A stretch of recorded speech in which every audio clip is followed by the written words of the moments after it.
are joined from Kuwait. The weekend is starting with Rick Kazarian has dubbed the Wonder Woman of travel. Maryam Abdullah, welcome.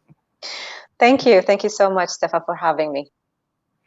You How are collect you? masks. And I asked if you had any masks with, and you said you might have a hat somewhere, and I almost fell off my Yeah. chair laughing. So let's see your spare hat. Well, this is from Yemen. This is what women actually use. The women who take care of the cows and goats. So they wear those to protect them from the sun and has the space for some like air for the head. So it was difficult to get from the market, but I made it to get one. So I was happy with that souvenir. It's like a checked luggage piece of its own, and I asked that because I've learned from you, and people have already commented on your incredible photos of how you try to make people laugh to act as an icebreaker. So talk about how you do that. Well, people actually respond usually differently when you make something funny. Some people it's easy to break the ice, when you make a joke or you laugh or you do something that's nice. Most of the time, people react really, really friendly, towards that. Whether people that you are grouping with, on a trip or something, or people you're meeting in a market in a different country, and there are very, very few who might, have a different reaction. But those are very, very limited numbers. So let's see how we're gonna do this this evening. Well, in my time. All right. Well, and one place I'm curious, and I think you may be the only Instagram feed that I've just been mesmerized and scrolled through the entire the entire history back to a picture in Cordoba, Spain. That's Oh is one of your wow. first, and I'll share a few that jumped out to me throughout. It strikes me as that some of these are places I've seen, and I feel like I really never saw them, and others I'm thinking it's the iconic place, but yet it's not photographed in a way that seems like the cliche. And I'm just Yeah. fascinated by how you have your specific take and think about presenting these to the world. Oh, definitely. We'll be happy to share. Let's see what things that came up into your attention, and hopefully I'll explain as much as I can. All right. Well, I've got, and everybody can follow along on the show notes. The screen share is always a bit complicated, but 2014, some schoolgirls that you photographed in Palau, and so many people will photograph school children, and it's usually the same photo of the smiling kids grouped together, the nervous shy one behind the tall, more confident one, and yet you captured these girls just maybe in the middle of a joke, perhaps three of them in different ways, different positions, Yeah. and it says so much about youth and insight into Palau as well, I think. Yeah, those students actually were playing a game where they were actually laughing at the most professional one that she won throughout, because I was watching them, and Mm. they've been playing a game, and she was winning, but a girl from a different class that is not from their class, she was passing by and watching them and laughing. And then they told her, okay, you're laughing at us. Why don't you join us? So when she joined, actually, she was winning. So they were laughing at that girl because she was very new. She's very new to the game.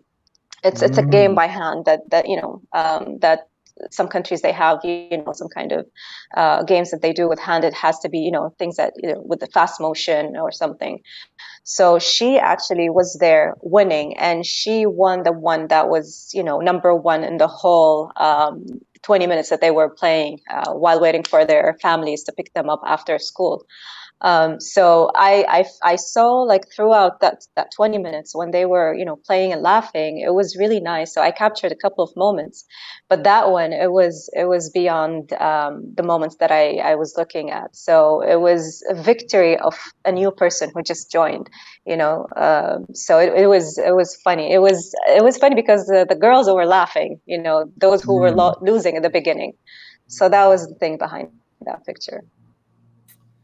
another destination, and I'd like to hear your context on what makes this destination special. When I traveled to Algeria, Hmm. I systematically, this was almost a decade ago.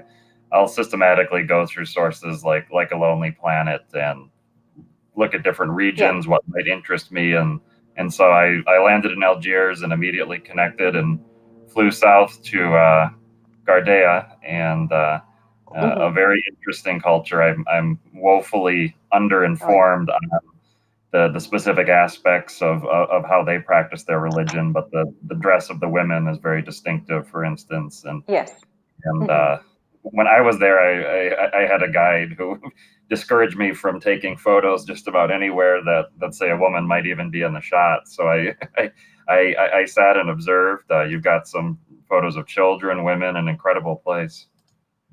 Yes. Well, even for me, actually, being in Gardaya, especially Beni Yezkin, where women actually wear sort of a white dress with one eye showing, even to me, it was something new. So, because in Islam, covering the face is something optional. This is not something mandatory. So, those who are covering their face is just a choice, whether it's a family or it's just like a family, culture or something, or it's a choice by the person who's wearing it.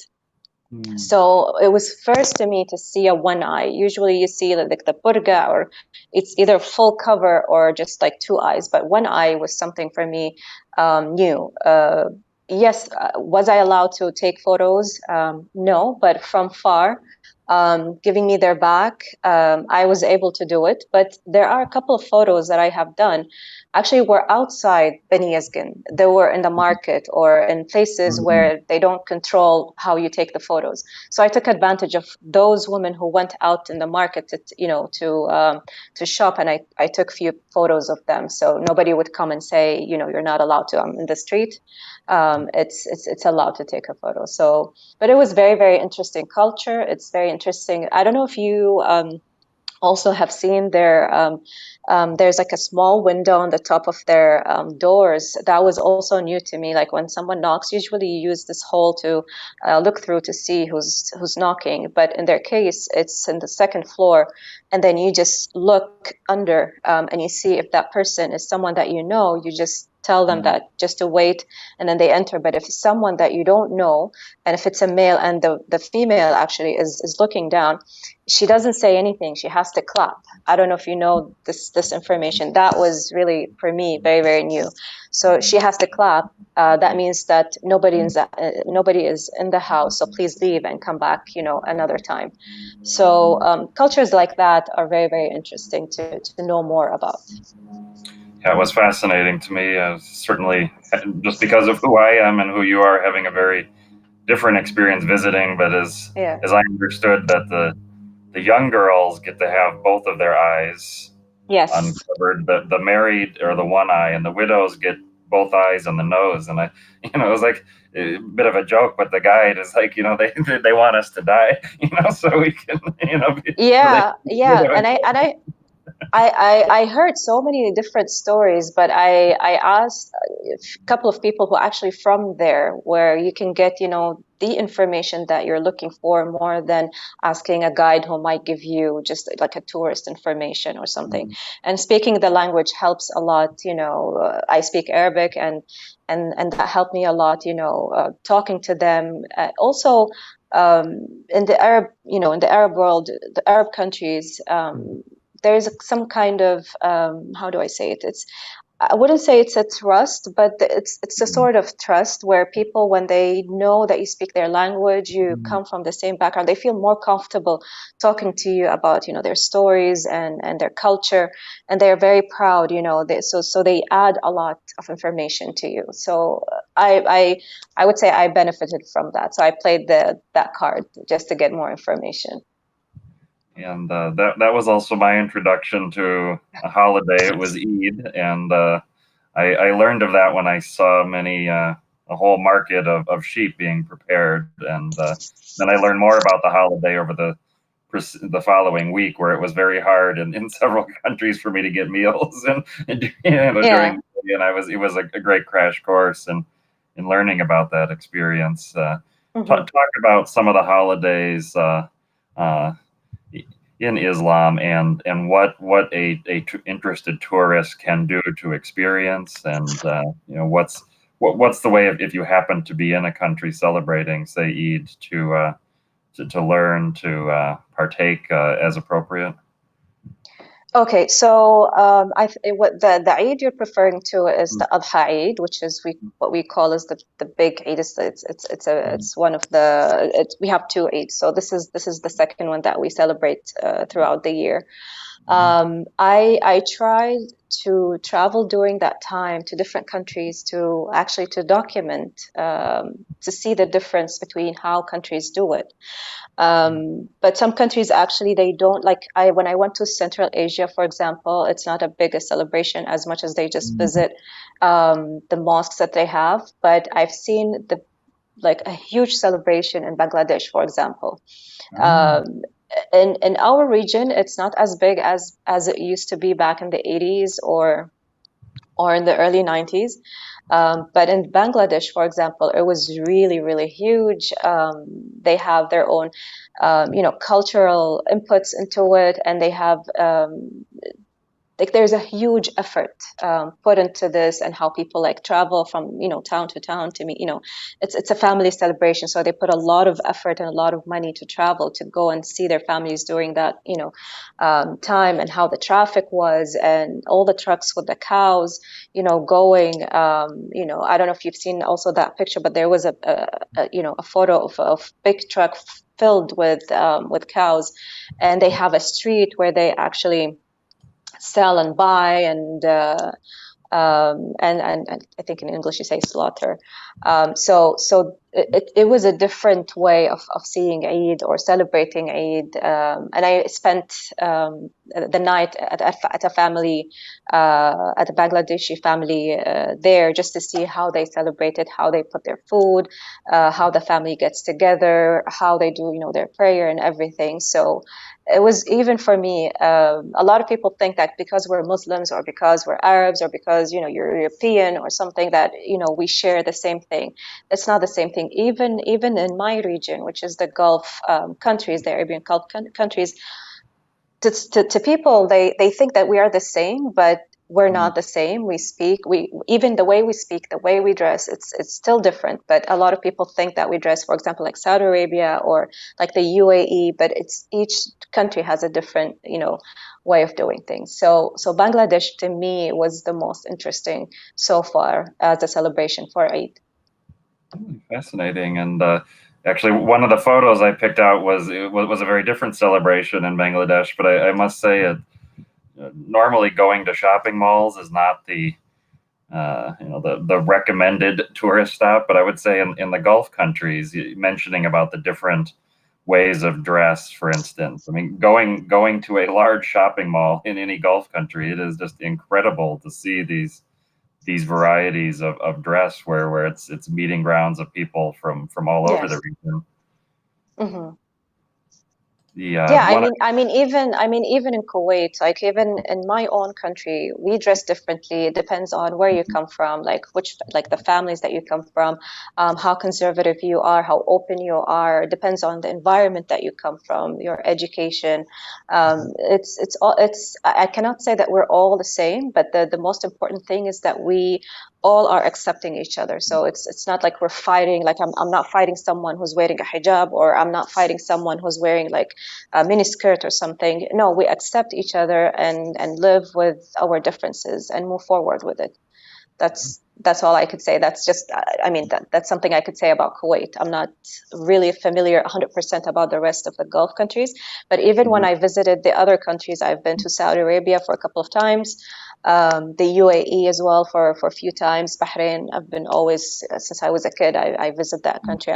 This is one of the best places that I love on earth.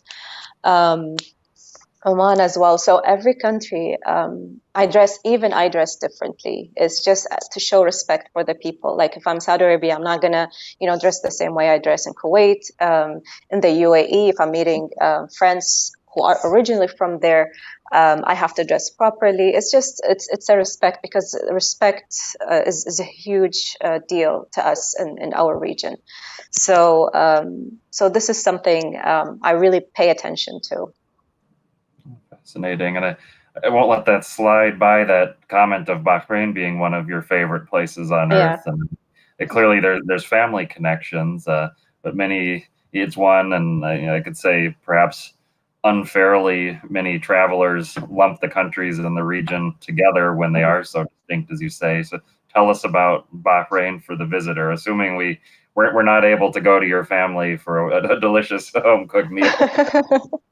Well, to me, I was mentioning Bahrain, from the rest of the GCC, it's any country that has, where I have a childhood or teenagehood, I would say, memories. I consider it as one of the best places, because I have memories as a kid there. So Bahrain is one of them. The US is one of them, because I was there back in the mid 80s. But Bahrain was the first country that I have ever traveled to, and I've been there since, I think, 85. I remember from 85, it was I was about to go to first grade after that. So Bahrain, I have a lot of friends there, memories. I've seen so many places that was demolished now. The places where we used to go and get the toys are no longer there. And the place where they do all the pottery and all the stuff that I used to buy when I was a kid, throughout the years, like almost every year, or like once every 2 years that we travel to Bahrain. So there's a lot of memories, a lot of meals that I have tasted, so many things. That's the same thing with the US. I still remember, Universal Studios from back in the 80s, and, all the show with the Mr. T thing. And so those places where I have, memories from my childhood are to me, I don't consider them as foreign to me. I consider them as places where I feel comfortable going there. I've dealt with people when I was a kid. I'm not afraid to deal with them when I'm an adult. That's just the story behind why I said Bahrain is one of the best places to me. And plus, it's an island, and I love islands. It's just the Have you island. I love island people. So so that's a plus. Have you visited the Tree of Life in Bahrain?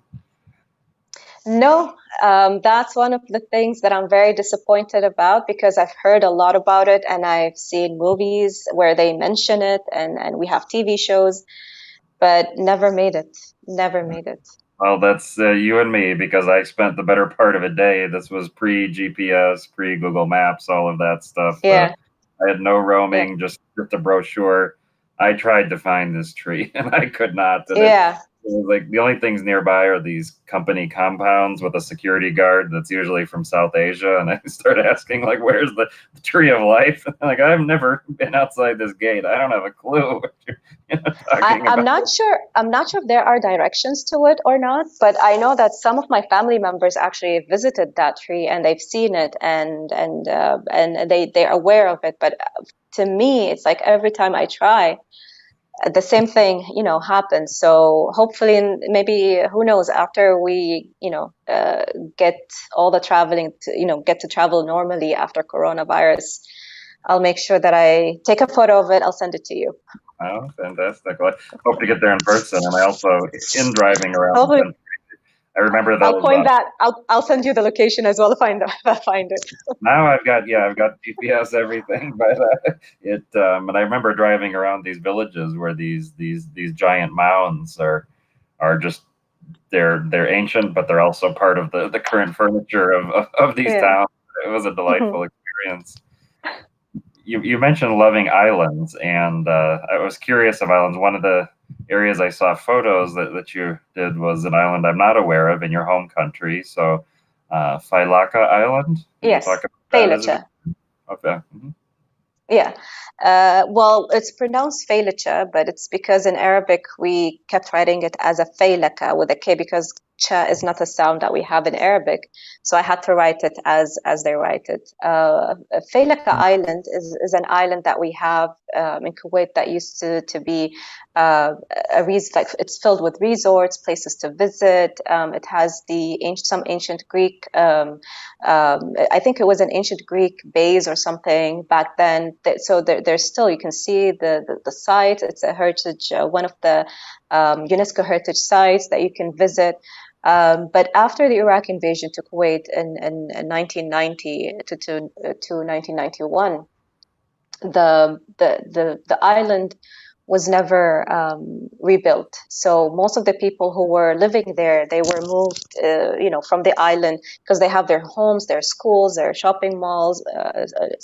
Their shops, not shopping malls, but their shops, their supermarkets, their governmental entities where they used to work, the banks and everything.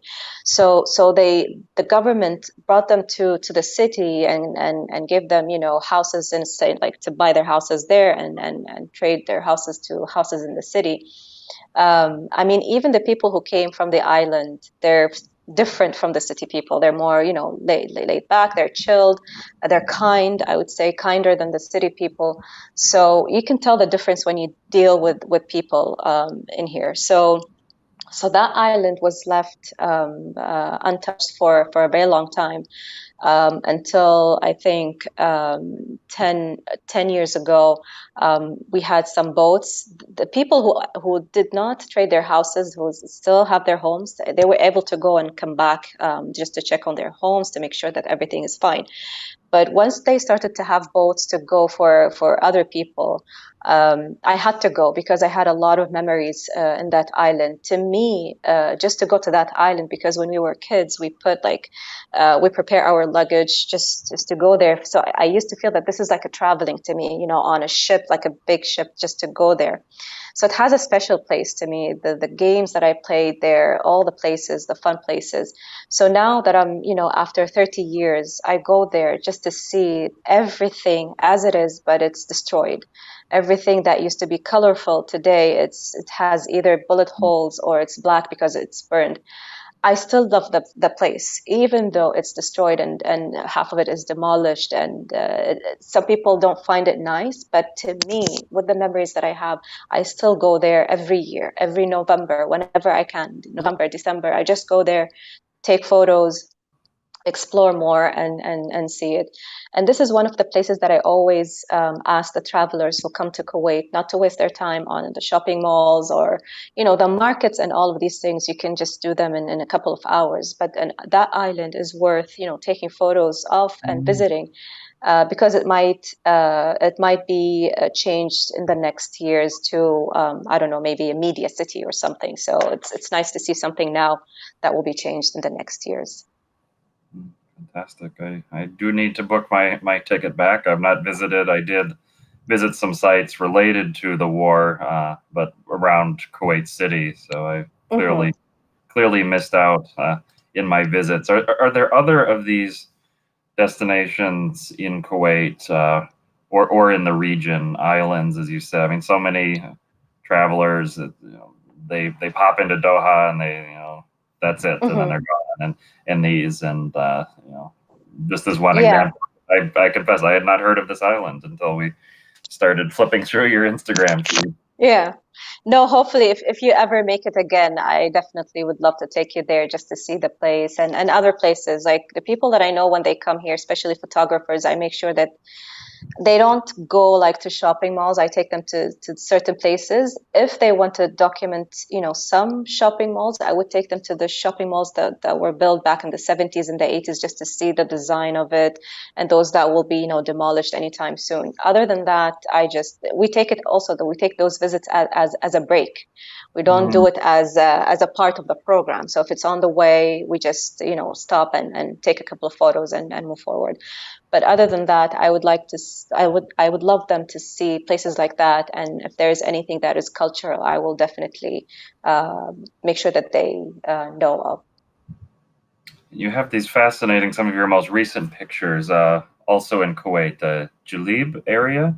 Tell us about what we're seeing here. Jilib is one. It is one of the most affected areas in Kuwait. We had around 4 or 5 where the numbers of corona cases were very, very, very high.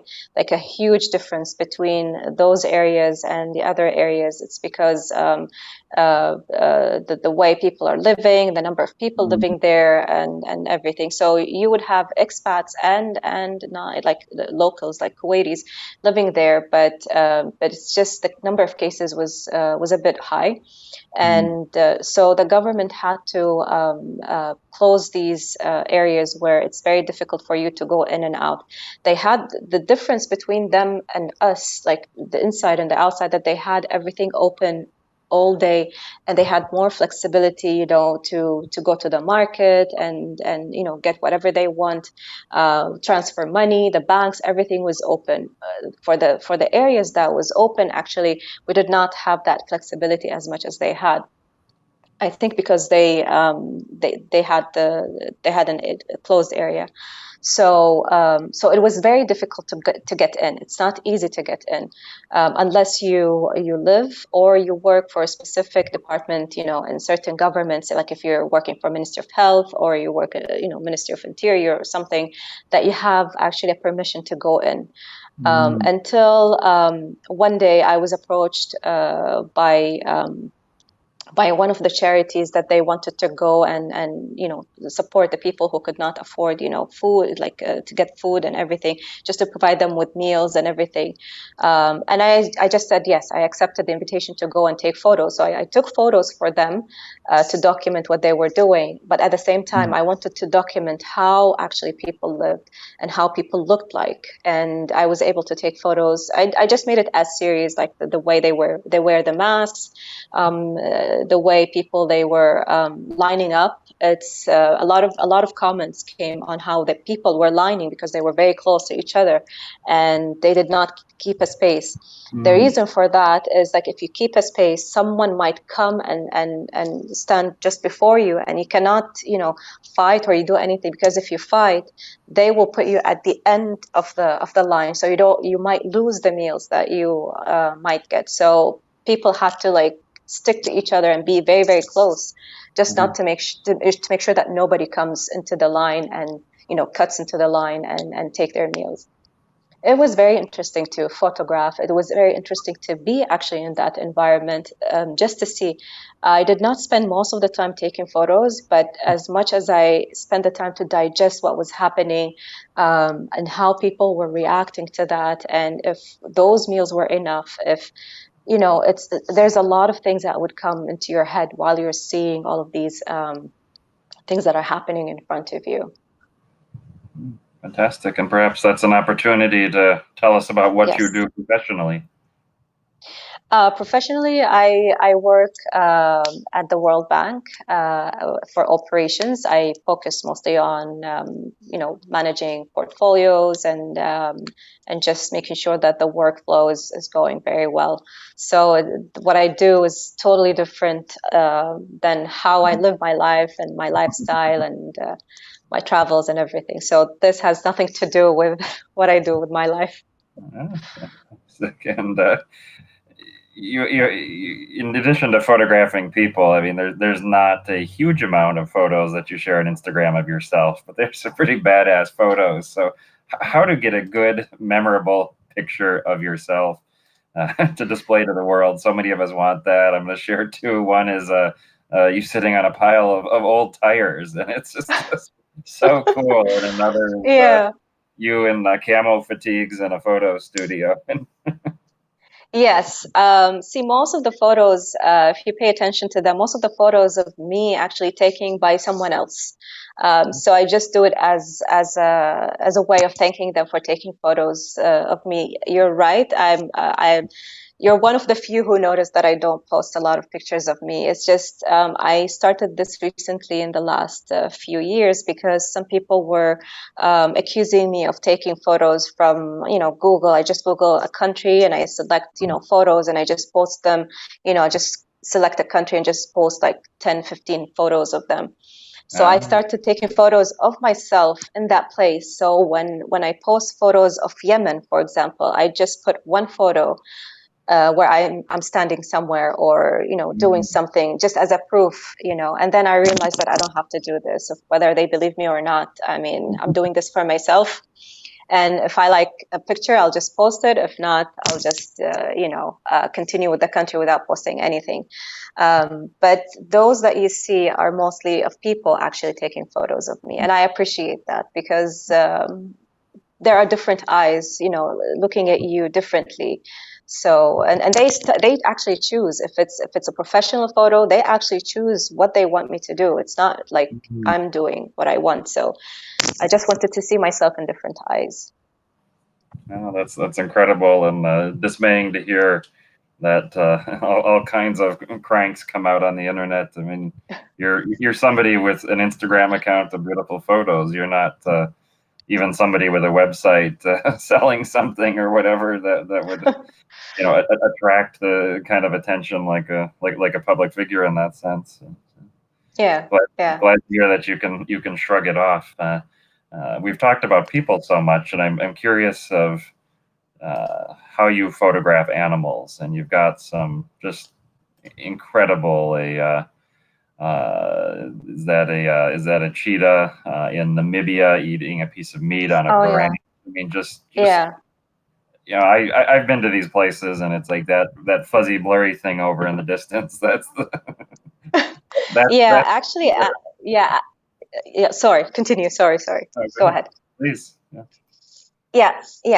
Animals and buildings are the most difficult things to me to photograph. Animals, because of their movement, and Namibia was beautiful enough to for you to take photos. It's more that I want to watch more than take photos. So I was able to capture, surprisingly, a few photos. My camera wasn't really professional. A lot of people think that my camera was professional, but it has a huge zoom that I can zoom in and then just to take a photo. I don't need to put in lenses or anything. It's built in, so that helped me a lot. And for the buildings as well. For the buildings, it's just because it's not moving. There's nothing to document. There's no moment in it. There's nothing. So that's why it's always difficult for me. Like, even lately, I started posting things, but I always make sure that there's a human being somewhere, just to make sure that just to make it easier for me.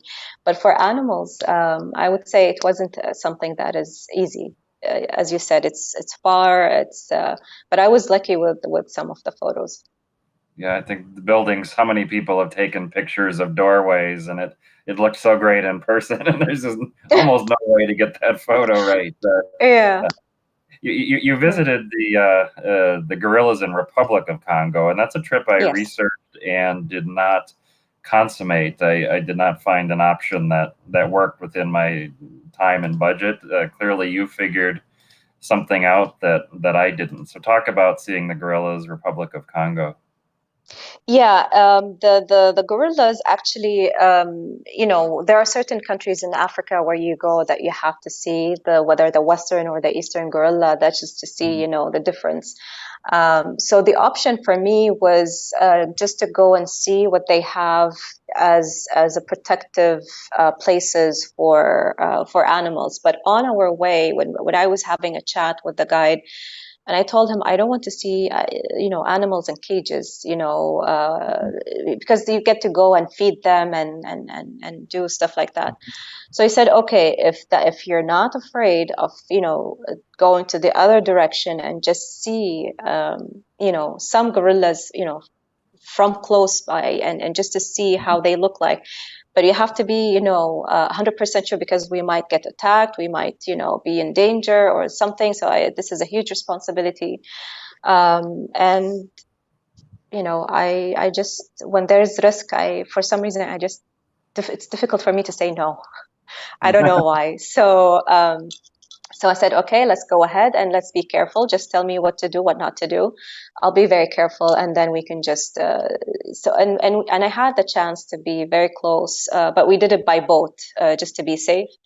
So we were lucky to find few of them by the shore of the river, and I was able to go and see and take photos of them. And we were very close. We were like we're about 3 to 4 meters away on the river between us and the gorilla. So that was the way how I got a good shot of a gorilla. Very, very clear and very close. And was there an agency you worked with? I see it's Lesia Yes. Luna Natural Reserve. Yes, it was a reserve, but they were able to take me somewhere where there are no cages and no fences and nothing, because it's, I don't know, for me it's just not Right. nice. It doesn't give me a nice feeling. Even going to the zoo or anything, it just doesn't give me a good feeling.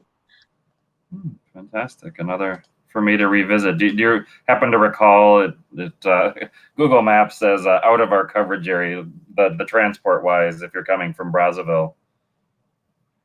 From where, pardon? If you're coming from Brazzaville, this was a multi-day trip? This is a day trip?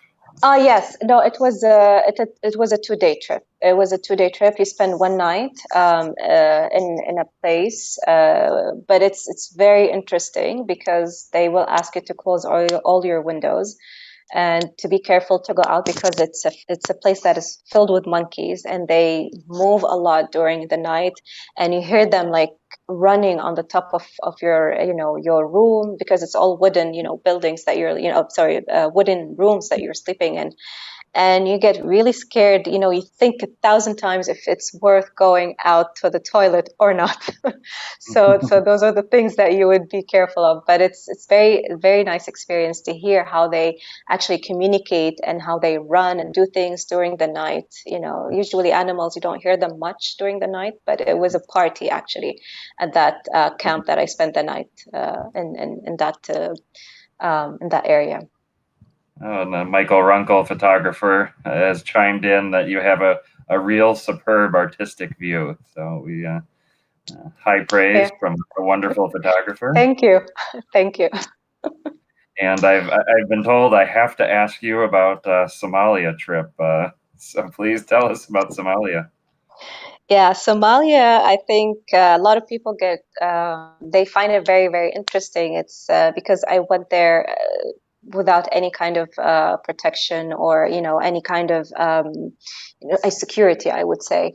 It was difficult actually to get the visa to get there. It took me a couple of years just to be able to get the visa, because it's not like we're not allowed to get it. We do get it, but it's just because I'm a female traveling by myself, and they keep telling me that it's dangerous for you to travel, so they keep postponing the visa. So finally, I met a girl through one of the sessions that I do just to talk about traveling, and she approached me. She approached me. She's from Somalia, and she started talking to me about Somalia, about visiting there. I told her that I'm trying to do it, but it's very difficult.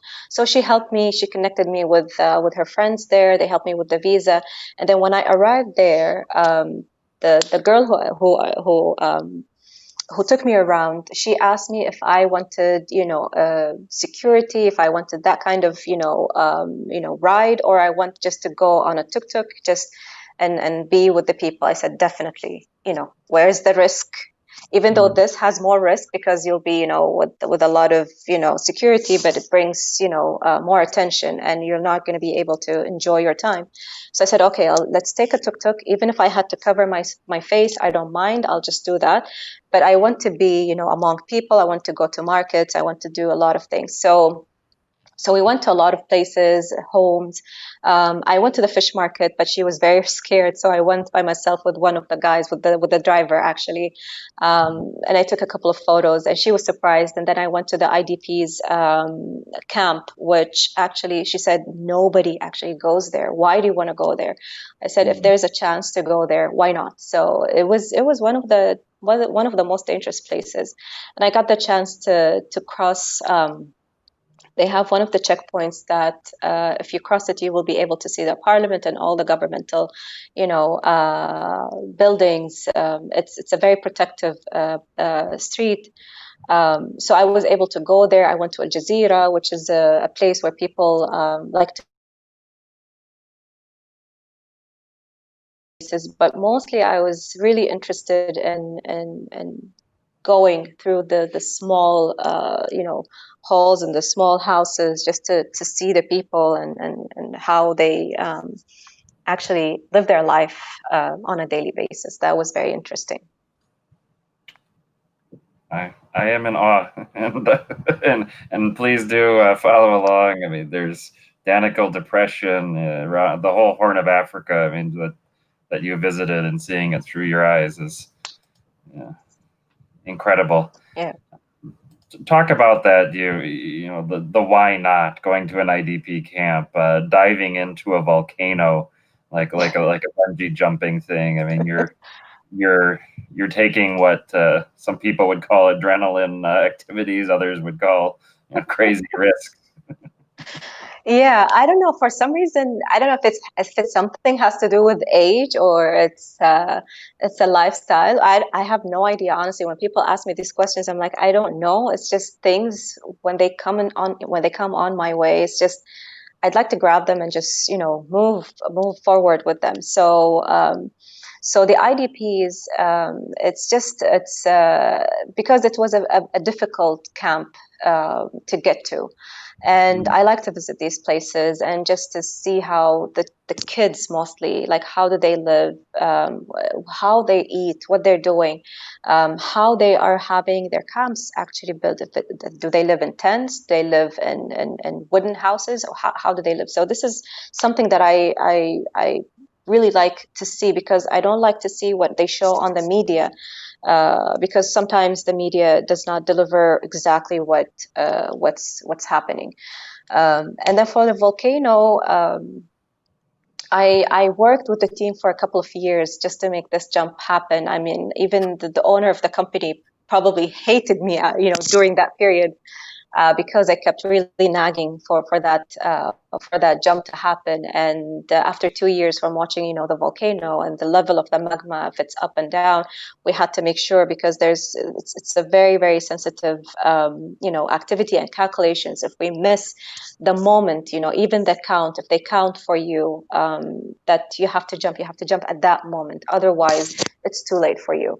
So I remember during my jump, there was a lot of splash, there was a lot of smoke, and we were not allowed actually to be in that area. And I know that when you go to the top of the volcano, the helicopter that you jump from to the volcano, it goes on one round just to take the position, and then they count for you to go down. In my case, it did the round, and then it went back. That made me even, I just, my brain didn't even function, because I was really scared. What was wrong? Is there something wrong? So the splashes actually are the things that changed, the calculations that we already had before. So that we did. Water. This is not water. Exactly. So if you're supposed to jump up to this level and then the splashes, they go up, it's different, calculations. So we went to the second round to find, the right spot, and it was either now or never. So I've done it, and it's just an experience that no matter how much I explain it to people, how much it's very interesting, exciting, and it's something that it's not something that you find every day or do every day, or do not every day, just like once a year or once every 2 years. It's just the heat from the cold to, like, I was 90 meters away from the magma, which is very, very close, and you can feel the heat and you can see the magma. You're on the top of it, and that the chances of dying or surviving is 50-50. You never know. If they lose balance, they have to cut the rope. If something goes wrong, anything that goes wrong that causes the balance of the helicopter to not to be stable, they have to cut the rope. So you never know. And I don't know if you've seen my video, but one of the videos from top shows that I was very close to hit the wall of the hole of the volcano. Even though it was scary because I saw it, I was very close to it. I was very busy looking at the magma, enjoying that moment when I was very close there. Unfortunately, on my way up, even though it was 15 seconds, on my way up, there was smoke coming up with me. And this is where we had to leave immediately. That smoke caused a sort of coughing for me that stayed. We did the jump in March, and that coughing stayed from March until August, like until it went away. And it was only a few seconds that affected me for a few months. Even when I go to the doctors and I try to explain to them, I have this cough that's, it's a weird kind of, cough. And then when they ask me if I smoke, I say no. If I sit with smokers, I'm like, no. And then when I try to explain to them and I show them the video, it's just they get really surprised. They're like, "Are you crazy? Is this something that you would do?" But it went. I took a lot of medication, but it did not help until it went by itself. So it is an experience, whether with coughing, not coughing, whether there's a heat or no heat. It's an amazing experience that I had in my life, and I know that it may not be the same if I do it again, but if I get the chance actually to do it again, I will definitely do it. Debjit is asking, have you abseiled into the volcano in Vanuatu?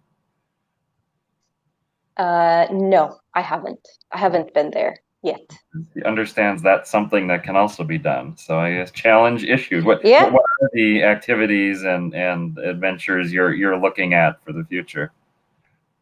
I don't know. Actually, there's so many. I just want to, I tried a lot to visit Libya, for example. It's just, it's either work come in between or something happens that I never make it to Libya. So Libya is one of the places that I want to see.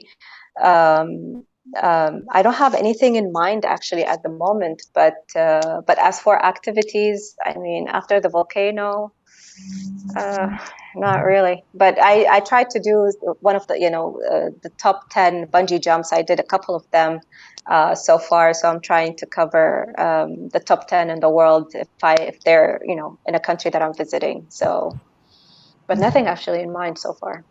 But while we're in the neighborhood of Libya, there's three particular. I've shared a number of portraits that you've taken of people you've encountered. There's three that really just stopped my scrolling when I was going through, and one is in Niger, and the places you visited. This one, I'm not sure the exact, but Jerawal is that in the tags. So this is a portrait of a young person. And just incredible. And it looks like you went all over Niger. Oh yeah, it was one of the really interesting and very, I would say, fun experience that I had in Niger. And what made it also interesting is that it was the first time I used a professional camera. It was my first professional camera I have ever used. So it gave me a lot of, motivation to take photos. And I had, amazing photographers like Michael and others. But Michael gave me a lot of advice on how to take photos and where to find things. So I'm really grateful for him for supporting me during that trip. But even like in nature, people are very photogenic. Like if you just take a photo of someone who's just sitting doing nothing, it's just, I don't know, it's just beautiful. Like they have the face, they have that moment, and what no matter what I capture, it's just I mean, Africa in general, I enjoy taking photos. There you see a lot of photos taking in Africa more than any continent that I have visited. But it's just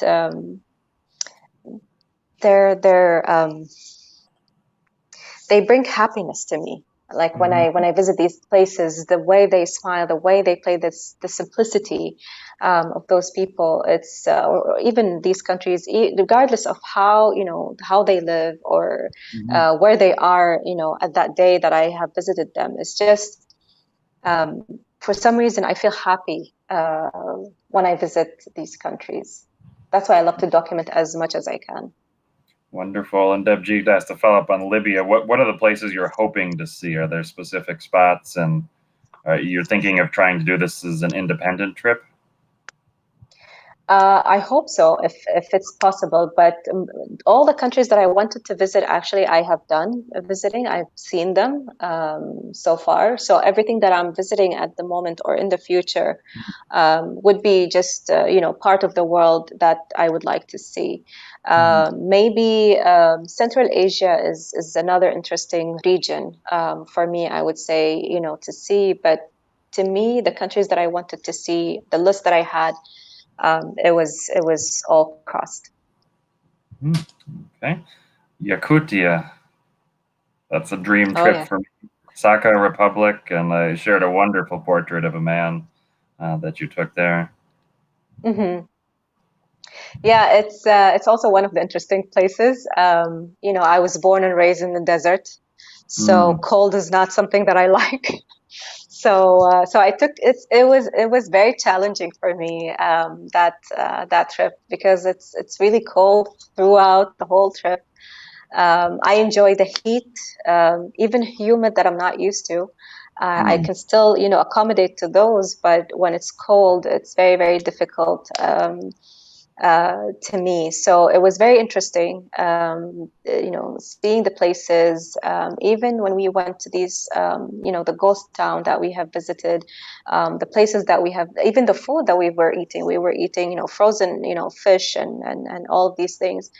It's a different spot. It's a different, culture, a different way of lifestyle. So it was very, very interesting, even though it was very, very cold. And sometimes when I look at the photos, I just try to remember, how I did it. It's difficult for me, but the group that was with me made it really fun, made me feel warm, I would say, and helped me accommodate the cold. And bringing it home to where you're more used to it, and perhaps a sense of the influences on you. Your Happy Mother's Day post. Yeah, It's yeah, incredible. Take it. It's a portrait of your mother, and what's the story? I mean, yeah. I usually Mother Days, I like to post like photos of my mom or myself with my mother. I broke the that thing this year, and just posted from Russia. It's a nice thing to do from time to time, to post old photos of like, this is what we do basically in Mother's Day. We show photos of our mothers when they were young, or when we were in moments that we remember. So I posted one of the photos that I posted. It was me and my mom. That was my last year in KG, and next year I was going to first grade. So and the thing is, I like it because I remember I was happy, and at the same time I was mad, I would say, because I was wearing a dress. And when I was at that age, most of my friends were boys, and they KG, so we used to climb a lot, and I didn't like to wear the dress because it keeps me, it doesn't help me, climb. So during the normal days of school, I just wear the pants, but that was the celebration. And I had to wear a dress because I was doing, an act, and I had to continue with the dress. And, during these days, in school, you have an open time, and you have a lot of games and a lot of toys and a lot of, stuff that you want to do, a lot of activities that you want to do. So you could see my face in that picture that I was a bit mad, even though I was happy because I'm going, I'm leaving the school, I'm getting, older, I'm getting, a pencil and a paper that I'm going to, write just like an adult. But at the same time, I didn't have the chance to, climb as much as I can in that day, when it was really an open day, not just a half an hour of climbing. So yeah, those are the moments behind these pictures.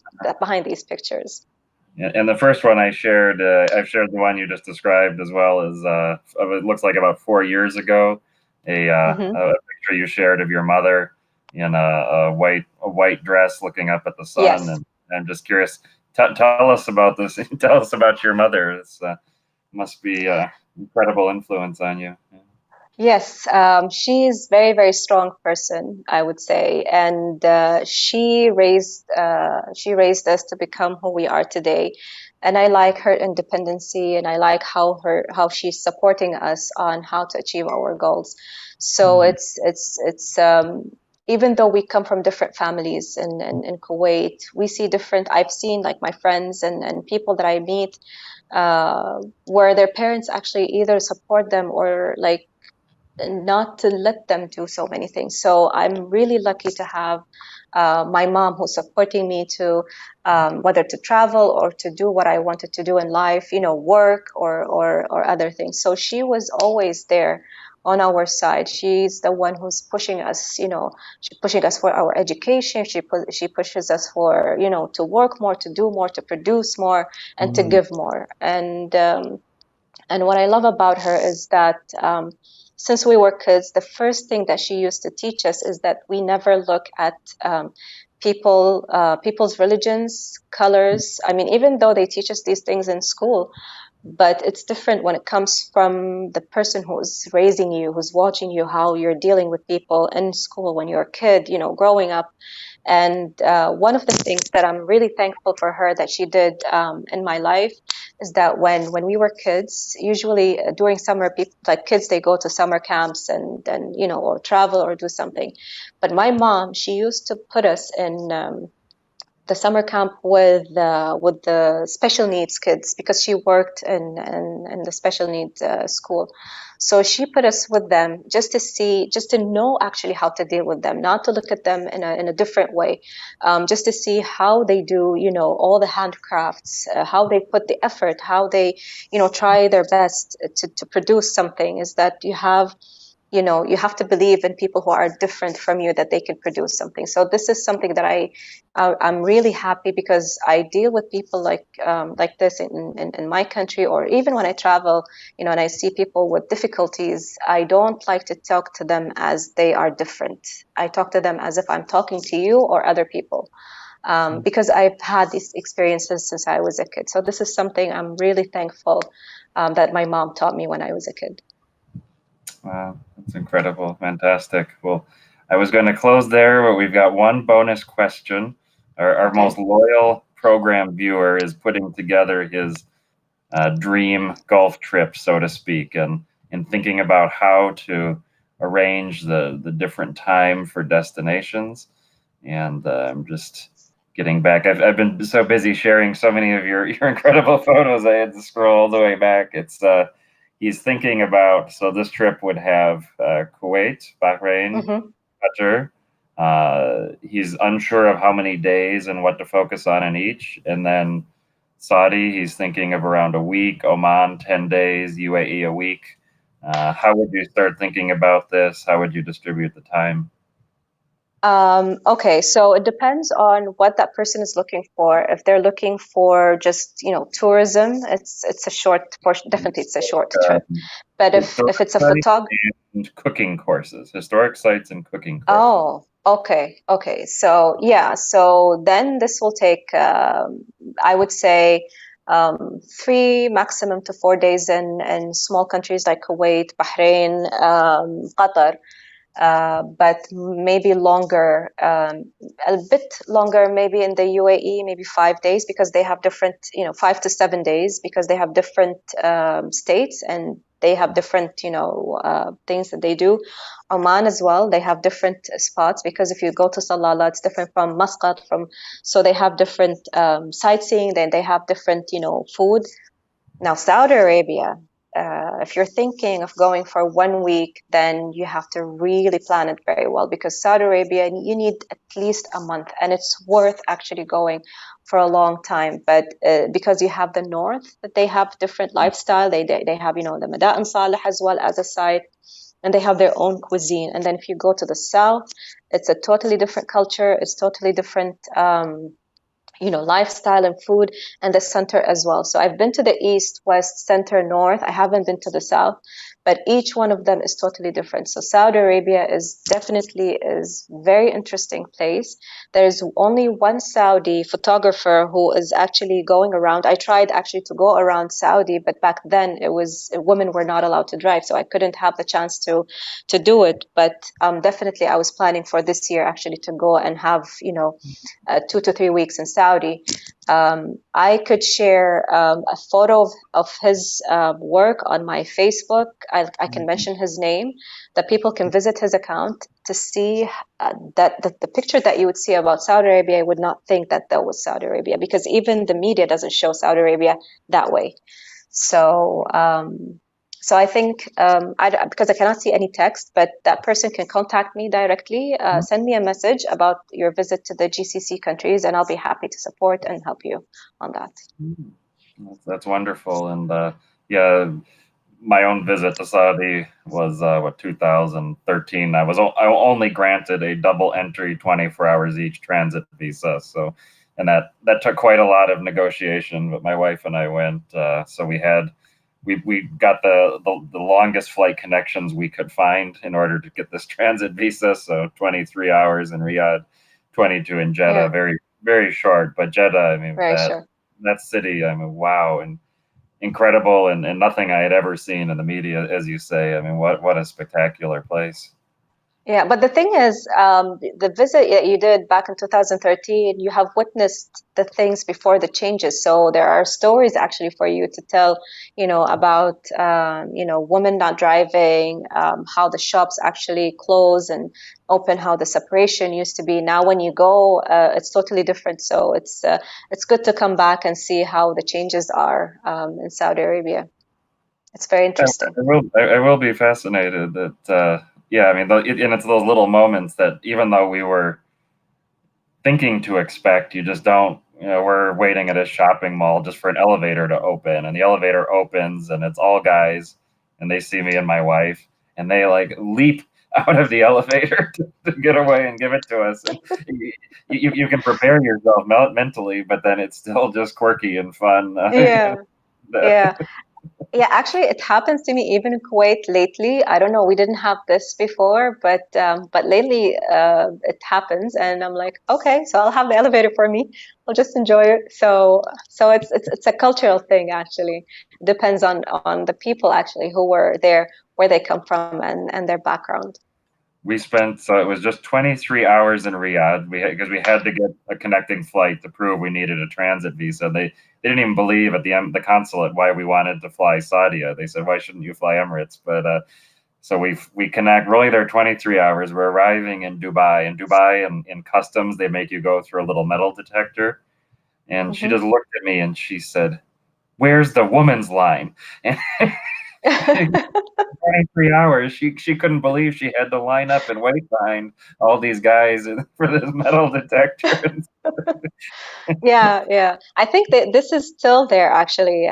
This is one of the things that haven't changed. They're still in separate, because I was there last summer for a speech that I did for one of their cultural centers, and it was still the same. But I think these things actually take time when a country goes through a huge change. It takes time for these things to change and adopt a different system. So we will see how things actually go in Saudi Arabia. It's very interesting actually to monitor the changes. I know one of the girls was actually documenting them, writing and taking photos and making sure that she documents all the changes, because she's living them. She lived them before and now. And even the way she actually used to dress is differently. I've met her back in 2015.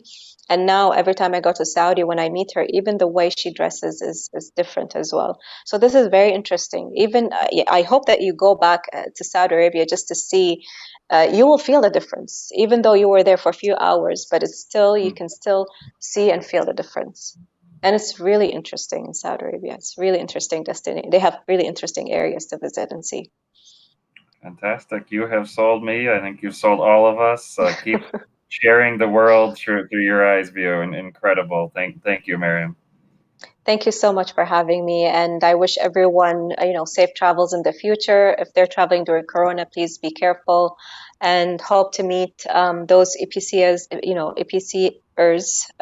hopefully in the future in different trips as we do always.